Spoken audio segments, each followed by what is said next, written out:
بسم اللہ الرحمن الرحیم۔ السلام علیکم ناظرین، امید ہے کہ آپ خیریت سے ہوں گے۔ آج ہم آپ کے لیے ایک بہت ہی دلچسپ ویڈیو لے کر حاضر ہوئے ہیں، اور اس ویڈیو کا موضوع ہے حضرت بلال حبشی رضی اللہ تعالی عنہ کا واقعہ۔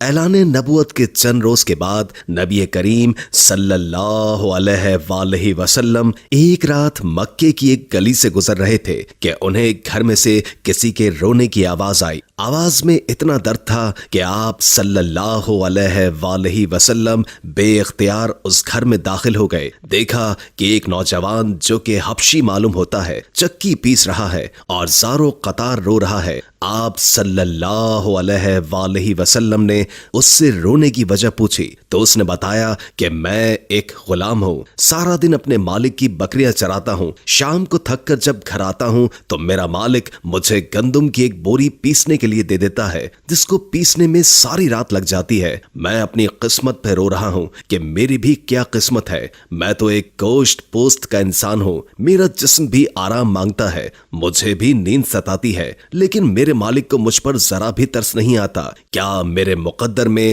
ساری عمر اس طرح رو رو کے زندگی گزارنا لکھا ہے؟ نبی کریم صلی اللہ علیہ وآلہ وسلم نے فرمایا کہ میں تمہارے مالک سے کہہ کر تمہاری مشقت تو کم نہیں کروا سکتا، کیونکہ وہ میری بات نہیں مانے گا۔ ہاں، میں تمہاری تھوڑی مدد کر سکتا ہوں کہ تم سو جاؤ اور میں تمہاری جگہ چکی پیستا ہوں۔ وہ غلام خوش ہوا اور شکریہ ادا کر کے سو گیا۔ آپ صلی اللہ علیہ وآلہ وسلم اس کی جگہ چکی پیستے رہے۔ جب گندم ختم ہو گئی تو آپ صلی اللہ علیہ وآلہ وسلم اسے جگائے بغیر واپس تشریف لے آئے۔ دوسرے دن آپ صلی اللہ علیہ وآلہ وسلم وہاں تشریف لے گئے اور اس غلام کو سلا کر اس کی جگہ چکی پیستے رہے۔ تیسرے دن بھی یہی ماجرا ہوا۔ آپ اس غلام کی جگہ ساری رات چکی پیستے اور صبح خاموشی سے اپنے گھر میں تشریف لے آتے۔ چوتھی رات جب آپ وہاں گئے تو اس غلام نے کہا، اے اللہ کے بندے، آپ کون ہیں اور میرا اتنا خیال کیوں کر رہے ہیں؟ ہم غلاموں سے نہ تو کسی کو کوئی ڈر ہوتا ہے اور نہ ہی کوئی فائدہ، تو پھر آپ یہ سب کچھ کس لیے کر رہے ہیں؟ آپ صلی اللہ علیہ وآلہ وسلم نے فرمایا، میں یہ سب کچھ انسانی ہمدردی کے تحت کر رہا ہوں، اس کے علاوہ مجھے تم سے کوئی غرض نہیں۔ اس غلام نے کہا کہ آپ کون ہیں؟ نبی کریم صلی اللہ علیہ وآلہ وسلم نے فرمایا، کیا تمہیں معلوم ہے کہ مکے میں ایک شخص نے نبوت کا دعویٰ کیا ہے؟ اس غلام نے کہا، ہاں، میں نے سنا ہے کہ ایک شخص جس کا نام محمد ہے اور اپنے آپ کو اللہ کا نبی کہتا ہے۔ آپ صلی اللہ علیہ وآلہ وسلم نے فرمایا کہ میں وہی محمد ہوں۔ یہ سن کر اس غلام نے کہا کہ اگر آپ وہ نبی ہیں تو مجھے اپنا کلمہ پڑھائیے، کیونکہ اتنا شفیق اور مہربان کوئی نبی ہی ہو سکتا ہے جو غلاموں کا بھی اس قدر خیال رکھے۔ آپ صلی اللہ علیہ وآلہ وسلم نے انہیں کلمہ پڑھا کر مسلمان کر دیا۔ پھر دنیا نے دیکھا کہ اس غلام نے کتنی تکالیف اور مشقتیں برداشت کی، لیکن دامن مصطفیٰ نہ چھوڑا۔ انہیں جان دینا تو گوارا تھا، لیکن اتنے شفیق اور مہربان نبی کا ساتھ چھوڑنا گوارا نہیں تھا۔ آج دنیا انہیں بلال حبشی رضی اللہ تعالی عنہ کے نام سے جانتی ہے۔ نبی کریم صلی اللہ علیہ وآلہ وسلم کی ہمدردی اور محبت نے انہیں آپ کا بے لوث غلام بنا کر رہتی دنیا تک مثال بنا دیا۔ حضور صلی اللہ علیہ وآلہ وسلم کے وصال کے بعد سیدنا بلال حبشی رضی اللہ تعالی عنہ گلیوں میں یہ کہتے پھرتے کہ لوگو، تم نے کہیں رسول اللہ صلی اللہ علیہ وآلہ وسلم کو دیکھا ہے تو مجھے دکھا دو۔ پھر کہنے لگے، اب مدینے میں میرا رہنا دشوار ہے، اور شام کے شہر حلب چلے گئے۔ تقریباً 6 ماہ کے بعد آپ صلی اللہ علیہ وآلہ وسلم کی خواب میں زیارت نصیب ہوئی تو آپ صلی اللہ علیہ وآلہ وسلم فرما رہے تھے، اے بلال، یہ کیا بے وفائی ہے؟ تو نے ہمیں ملنا چھوڑ دیا، کیا ہماری ملاقات کا وقت نہیں آیا؟ خواب سے بیدار ہوتے ہی اونٹنی پر سوار ہو کر لبیک یا سیدی یا رسول اللہ کہتے ہوئے مدینہ منورہ کی طرف روانہ ہو گئے۔ جب مدینہ منورہ میں داخل ہوئے تو سب سے پہلے مسجد نبوی پہنچ کر حضرت بلال کی نگاہوں نے عالم وارفتگی میں آپ صلی اللہ علیہ